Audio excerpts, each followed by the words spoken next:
Okay. तर बायोमासवर जेव्हा आपण काम करतो ना सर, तर बायोमासच्या ज्या काही कंप्लेंट्स आल्यात ना, त्या आम्ही लेखी लिहून घेतल्या.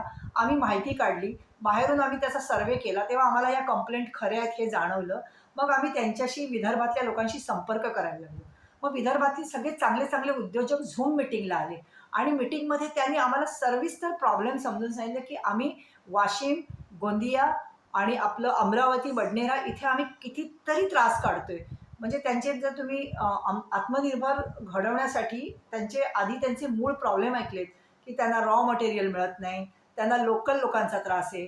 पावसाळ्यात त्यांचं सगळं जे काही स्टॉक असतो तो भिजतो. कच्चा माल त्यांचा जमा करण्यासाठी जागा नसते. त्यांच्याकडे एक्स्ट्रा फंड नसतो. ते काही जागतिक संकटामुळे त्यांचा ऑलरेडी खूप लॉस झालेला असतो. तर ह्या लोकांना आपण सगळ्यांना एकत्र घेतलं, त्यांना विश्वासात घेतलं. मग नंतर आम्ही त्याच्या पुढच्या स्टेप्स तयार केल्या. मग त्या स्टेप कशा तयार केल्या, कशा तयार करता येतात, त्यांना आम्ही Zoom मीटिंगवरती सर्व माहिती सांगितली, की तुम्हाला हे सगळं पुढे कसं निर्माण करायचं आहे. तुम्हाला आत्मनिर्भर बायोमास महामंडळ बनवायचं आहे. तर ते कसं बनवायचं आहे, त्याची पहिली स्टेप काय, दुसरी काय, तिसरी काय, चौथी काय, अशा 5 स्टेप्समध्ये आम्हाला काम करायचं आहे. तर आम्ही त्या पहिले सर्व सर्व उद्योजकांना Zoomवरती ट्रेनिंग दिली. तसं वन बाय वन पण आम्ही त्यांना समजावून सांगितलं.